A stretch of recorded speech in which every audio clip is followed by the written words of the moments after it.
आज पूरी कायनात मिल के चाह रही है कि मैं ना पढ़ाऊं।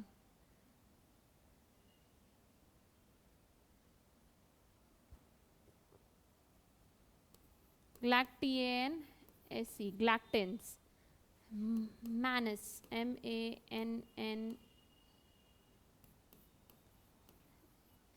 ठीक है। ये सारे क्या है, कॉम्पोजिशन है। MMA, ओह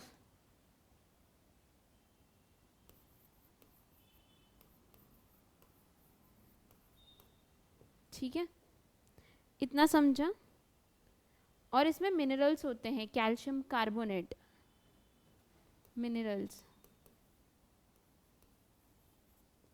ठीक है। सेल वॉल समझा किससे किससे बना होता है। अब देखो आ जाओ, ये प्राइमरी सेल वॉल है, इसके अंदर एक ऐसे होता है सेकेंडरी सेल वॉल, ठीक है। इनके बीच का जो ये स्पेस होता है, ये जो स्पेस होता है इसको हम बोलते हैं मिडिल लैमेला। क्या बोलते हैं, मिडिल लैमेला। इनके बीच जो ये कनेक्शन होता है, ऐसा एक कनेक्शन होता है, इसको हम बोलते हैं प्लाज्मोडेस्माटा। समझ में आया, इतना समझ में आया। अब देखो मैं लिखती हूँ और तुम समझते चलोगे। ये हुआ तुम्हारा प्राइमरी सेल वॉल। इसका फंक्शन क्या है, नहीं ग्रोथ, ग्रोथ। जब ये मैच्योर होता है तो डिमिनिश हो जाएगा। समझ में आया, इतना समझ में आया। ऐसा क्यों होता है, क्यों ये डिमिनिश होता है, क्योंकि इसमें ज़्यादा होता है हेमीसेलुलोज और कम होता है सेलुलोज। समझ में आया। तुमको पता है वो पेड़ देखा होगा, पेड़ में से छाले निकलते हैं, उसकी ऊपर क्या जो लेयर होता है टूट के बाहर निकलता है कभी कभी, तो वही तुम्हारा प्राइमरी सेल वॉल होता है। समझ में, समझ रहे हो मेरी बात। मैंने क्या बताया, इसमें हेमीसेलुलोज ज़्यादा होता है और सेलुलोज कम होता है। क्यों होता है, क्या हो गया भाई साहब, आज जितना अटक रहा है ना, मेरे को लग रहा है मेरा कंसंट्रेशन नहीं है, इसलिए इतना हो रहा है। इसमें हेमीसेलुलोज ज़्यादा होता है और सेलुलोज कम होता है, ठीक है। ये क्या करता है, फ्लेक्सिबिलिटी देता है।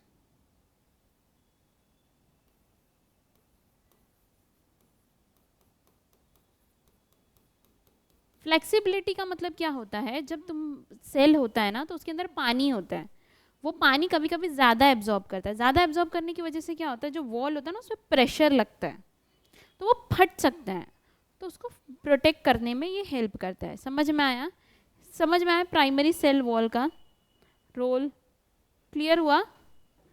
अब आ जाओ सेकेंडरी सेल वॉल।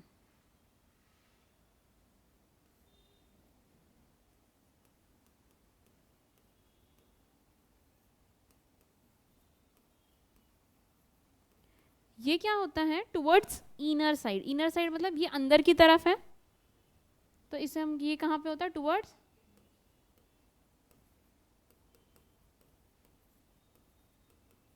ठीक है। अब ये आ गया मिडिल लैमिना, इसको मैंने क्या बोला, इसको हम क्या बोलते हैं, मिडिल लैमिना।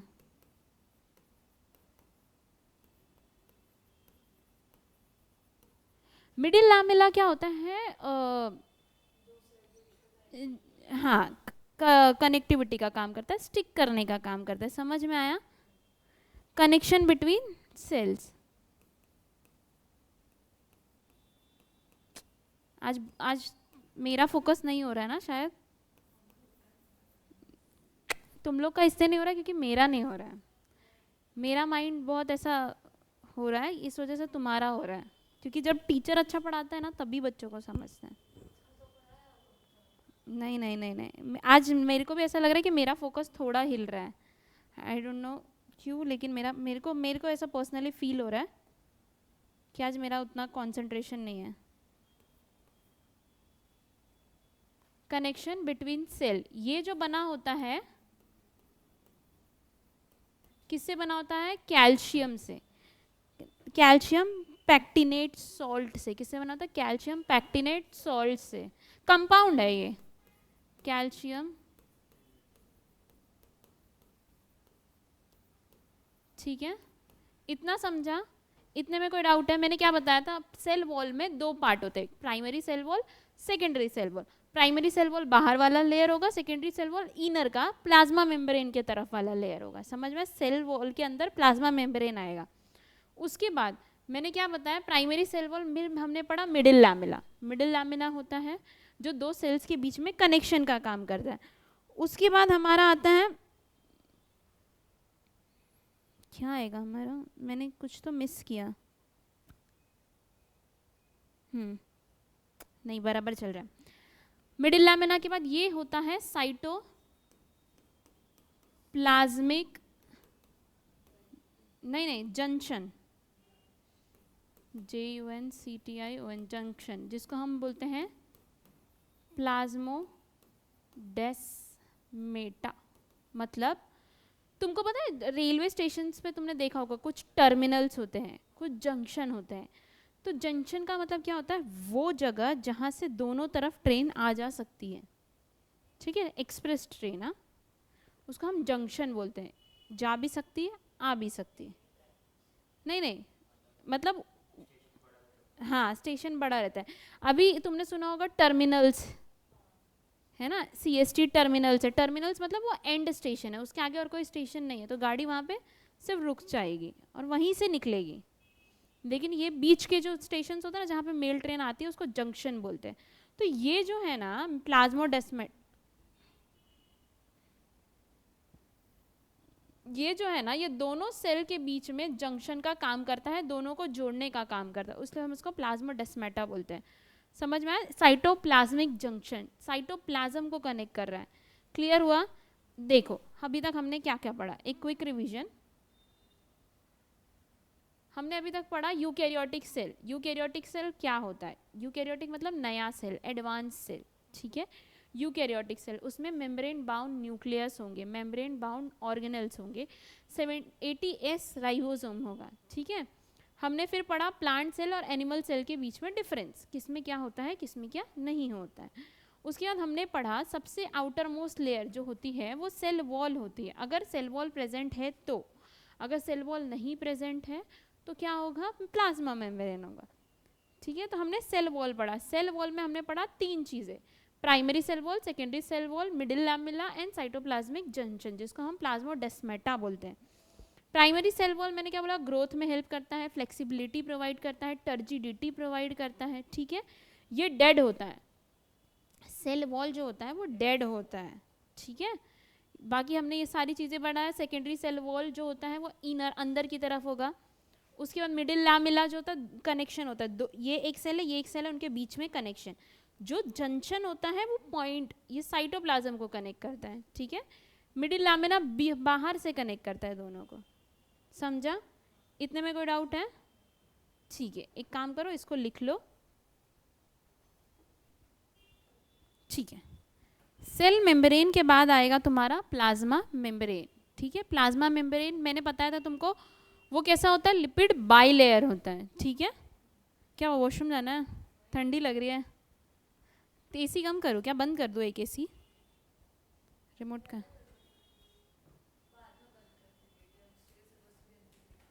क्यों सर, ये बोर्ड यूज़ नहीं करते हैं? अच्छा, वो चेंज हो गए। तो अभी जाता है केमिस्ट्री दिमाग में कि नहीं?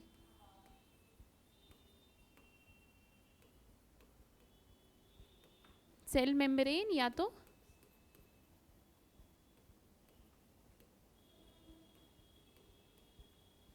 प्लाज्मा मेम्ब्रेन, ठीक है। सेल मेम्ब्रेन या तो प्लाज्मा मेम्ब्रेन, ये मैंने तुमको बताया था लिपिड, ये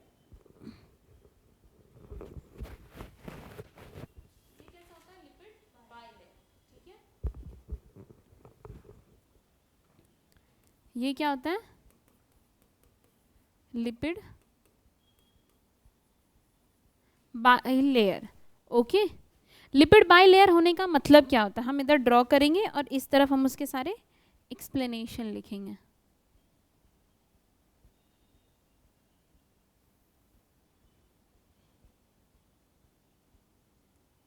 ऐसा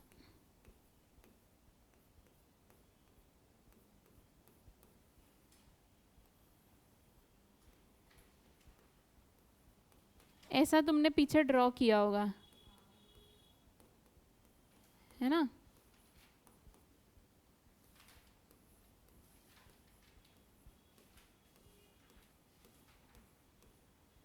ये ऐसा लॉन्ग लॉन्ग,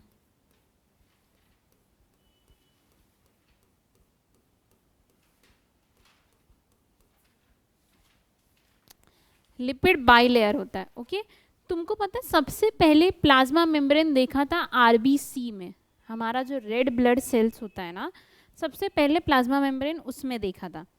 उसके बाद पता चला कि हमको क्या पता है कि लिपिड से बना होता है, लिपिड बाइलेयर होता है, लेकिन उसके बाद पता चला कि इसमें लिपिड भी होता है, कार्बोहाइड्रेट्स भी होते हैं और प्रोटीन्स भी होते हैं। समझ में आया। ऐसे ये प्लाज्मा मेम्ब्रेन है, ये तुम्हारे प्रोटीन्स है, ऐसे तुम्हारे इसमें प्रोटीन्स होते हैं। हाँ, इस तरह से तुम्हारे प्रोटीन्स होते हैं। ठीक है, ये जो कैसा होता है, पानी होता है, पानी इस प्लाज्मा मेम्ब्रेन, उसमें आइस अगर रहे, ऊपर फ्लोट हो रहा है, तो वो उसको हम प्रोटीन्स बोलते हैं। समझ में आया। तो वो कैसे होता है, सॉरी, आइसबर्ग्स जैसा दिखता है। समझ में, ऐसे छोटे छोटे आइस जैसे दिखते हैं।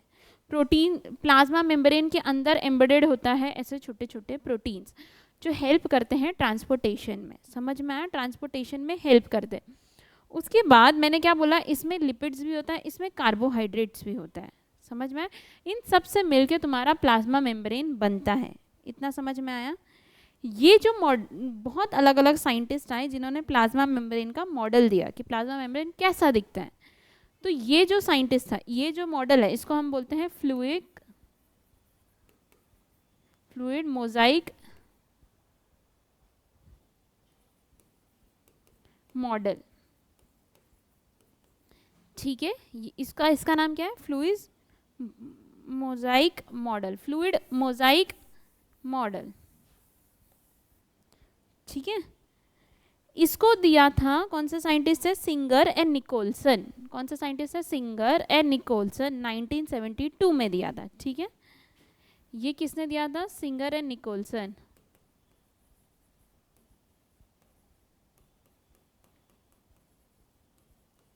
कब दिया था उन्होंने, 1972 में। ठीक है, सिंगर एंड निकोलसन ने 1972 में दिया था। इसको इन्होंने बोला था क्वेजी ना, quasi, QUASI, quasi, FLUID, fluid. Quasi fluid का मतलब क्या होता है, सेमी फ्लूइड, पूरा पानी जैसा नहीं होता, जेली टाइप कंसिस्टेंसी। समझ में, थोड़ा थोड़ा पानी जैसा रहेगा। इसका मतलब क्या होता है, क्वाशी का मतलब क्या होता है, सेमी फ्लूइड। ये क्या होता है प्लाज्मा मेम्ब्रेन में ना, इसकी वजह से एक फ्लूइडिटी आती है। समझ में आया। ये जो पार्ट होता है ना, मैंने क्या बोला था, ये ऐसा पार्ट जो होता है, ये पोलार हेड होता है, नॉन पोलार टेल होता है।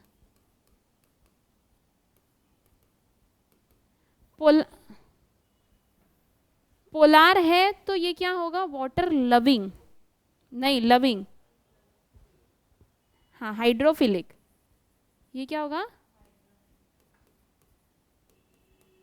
ये होगा हाइड्रोफोबिक।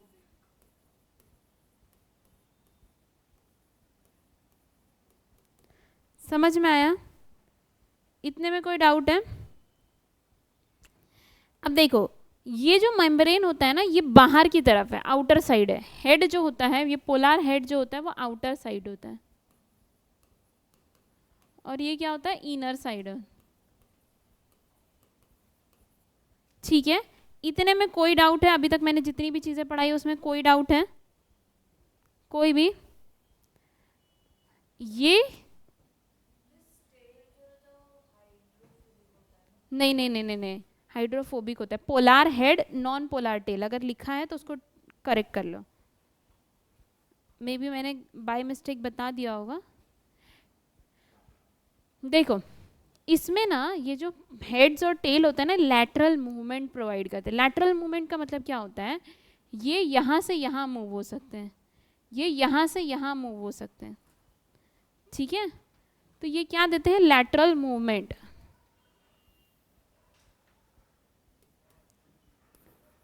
ये क्या शो करते हैं, लैटरल मूवमेंट।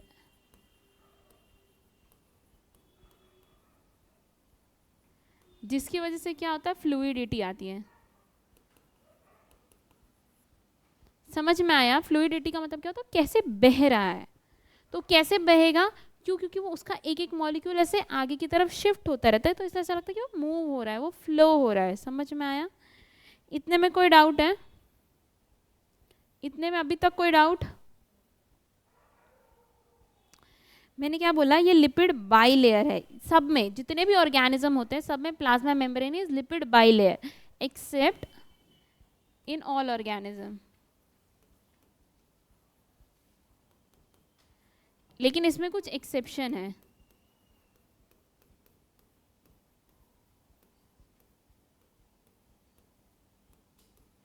आर्कीबैक्टीरिया में ये प्लाज्मा मेम्ब्रेन लिपिड बाइलेयर नहीं होती है। क्लियर? इतना समझ में आया? और मैंने बताया है ये क्या होता है, सिलेक्टिवली परमिएबल।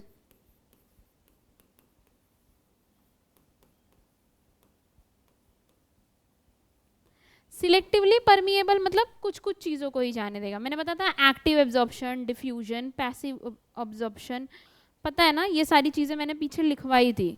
क्लियर है? एक्टिव में तुम्हें एनर्जी लगता है कि नहीं लगता है? ओके। पैसिव में एनर्जी लगता है कि नहीं लगता है? नहीं लगता है। वाटर का एब्जॉर्प्शन कैसे होता है? ऑस्मोसिस। ऑस्मोसिस के थ्रू वाटर कैसे एब्जॉर्ब होता है? ऑस्मोसिस के थ्रू। प्लाज्मा मेम्ब्रेन को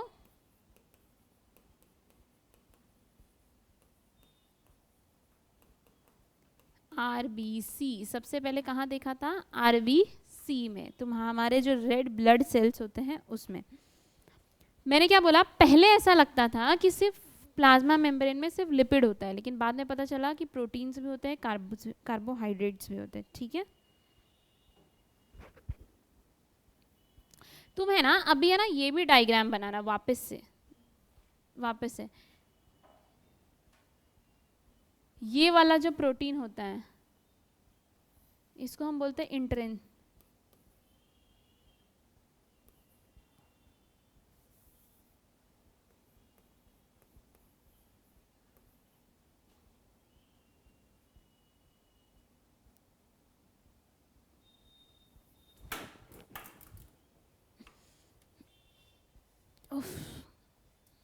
आज पता नहीं क्या हो गया, आज पता नहीं, और लगता है आज और कुछ तो और बुरा होगा, सब मेरा गट फीलिंग बोलता है।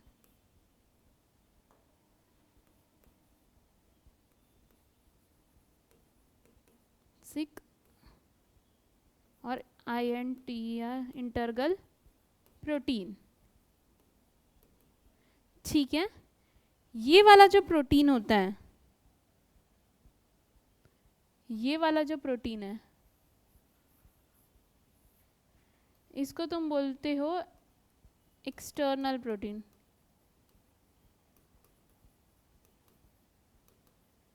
रुको मैं समझाती हूँ और क्लियर से, हम यहाँ से समझेंगे।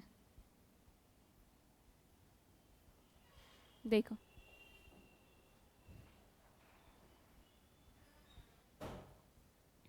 ये तुम्हारा हो गया प्लाज्मा मेम्ब्रेन, थोड़ा क्लियर नहीं है, देखिए इसको मैंने क्या बोला, shit, wait a minute guys, give me some time. आज पता नहीं मैम को क्या हो गया है, मैम की बुद्धि भ्रष्ट हो गई है आज।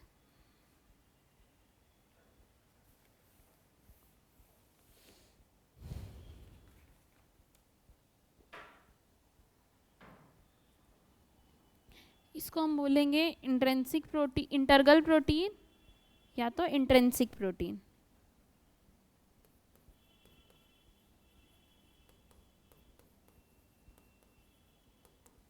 ये जो प्रोटीन है ये वाला, इसको हम बोलते हैं पेरीफेरल प्रोटीन या एक्सटर्नल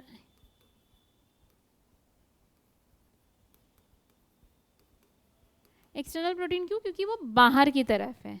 इंटीग्रल मतलब वो अंदर और बाहर दोनों की तरफ है, दोनों को कनेक्ट कर रहा है, इसलिए हम उसको इंटीग्रल प्रोटीन बोलते हैं। अब इसमें तुम्हारा होता है कोलेस्ट्रॉल।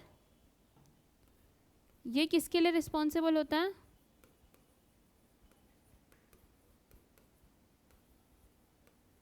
फ्लूइडिटी।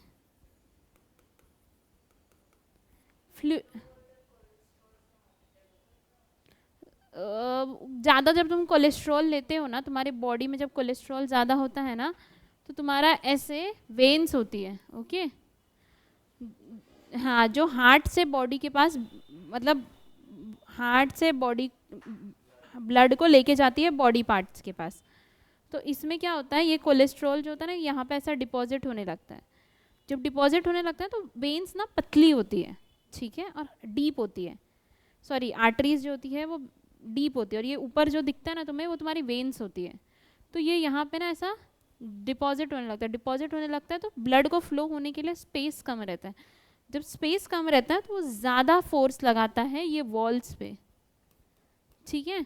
वॉल्स पे ज़्यादा फोर्स लगाता है। फोर्स लगाने की वजह से क्या होता है, वो फट जाता है और तुम्हारा हार्ट वो हो जाता है, फेल हो जाता है।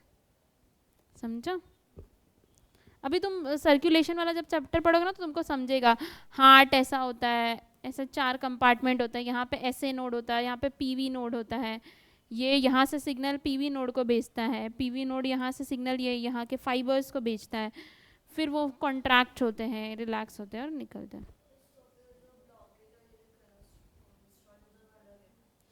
कोलेस्ट्रॉल, कोई भी चीज़ तुम ज़्यादा इंटेक करते हो तब वो नुकसान करता है, लेकिन तुम्हारे बॉडी में कोलेस्ट्रॉल चाहिए।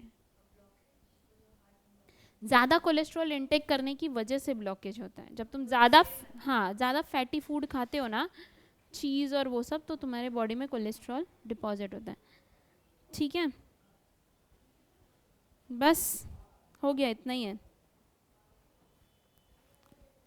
इतना ही था गाइस। देखो, जो प्रोटीन्स और लिपिड्स का कॉन्सेंट्रेशन होता है वो वेरी करता है, वो वेरी करता है। ह्यूमन में ऐसा माना जाता है कि अप्रॉक्सीमेट 52% ऑफ प्रोटीन्स होते हैं और 40% लिपिड्स होते हैं। बस इतना ही तुम्हारे फैक्ट्स थे, और इसके अलावा इसमें कुछ नहीं है।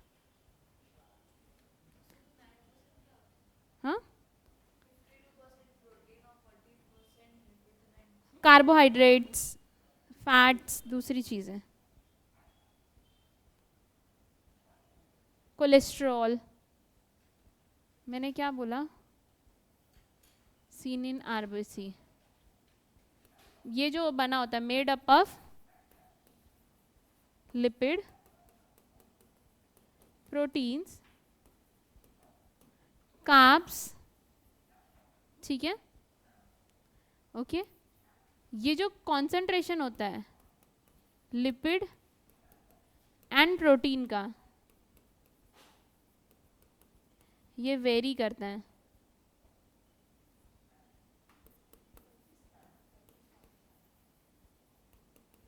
ऑर्गेनिज्म के अकॉर्डिंग उसमें वो वेरी करता है, ठीक है। उसके बाद ह्यूमन में क्या होता है, ऐसा बोलते हैं अप्रोक्सीमेट 52% ऑफ प्रोटीन होता है। सेल मेम्ब्रेन की बात हो रही है, cell membrane 52% of proteins and 40% of lipid से बना होता है। इतना क्लियर हुआ? इतने में कोई डाउट है? पक्का क्लियर है? सॉर्टेड? ठीक है,